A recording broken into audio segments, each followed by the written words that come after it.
اور پانی میں ڈال دو. پانی میں نہیں ڈال سکتے دفن کرو. ڈگ کرو بیک یارڈ میں فرنٹ یارڈ میں جہاں پہ بھی آپ کر سکتے. ڈگ کر کے اس کو دفن کر کے مٹی اس کے اوپر.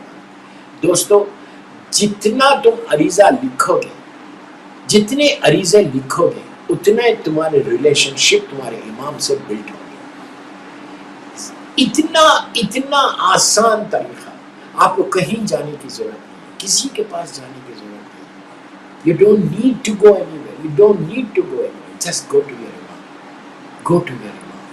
جو امام کے پاس جائے گا وہ دنیا اور آخرت میں سرخرو ہوگا. پھر آپ دیکھو تو اب امام جو ہے غیبت میں آئے، غیبت صغریٰ. یہ پیریڈ چلا 329 ہجری تک، 260 ہجری 8 ربیع الاول سے 329 ہجری تک یہ اسمالر اوکلٹیشن ہے. اس کے بعد جب آخری نائب تھے علی ابن سمری، اچھا وہ تاریخ بھی 15 شعبان ہی کی تاریخ. 15 شعبان کی تاریخ کئی چیزوں سے امپورٹنٹ ہے. مولا کی ولادت سب کو معلوم ہے، ہم کو اتنا ہی معلوم کہ 15 شعبان کو میرے مولا کی ولادت. اس کے علاوہ غیبت صغریٰ کا اینڈ 15 شعبان کو ہوا، غیبت کبریٰ کا آغاز 15 شعبان کو ہوا. 329 ہجری 15 شعبان جو 15 شعبان اینڈ آف غیبت صغریٰ ہے اور سٹارٹنگ آف غیبت کبریٰ ہے، ہائر اوکلٹیشن. 15 شعبان اتنی امپورٹنٹ. یہ تین امپورٹنس آپ نے سن لی. چوتھی امپورٹنس ایک روایت سے ظہور امام بھی 15 شعبان.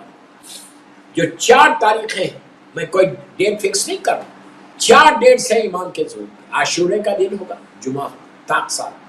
25 ذیقعدہ ہوگا، ذیقعدہ کا 25 تاریخ ہوگی. اور شب قدر 22 21 رمضان ہوگی یا 23 رمضان ہوگی. 3 تاریخیں ہوگی.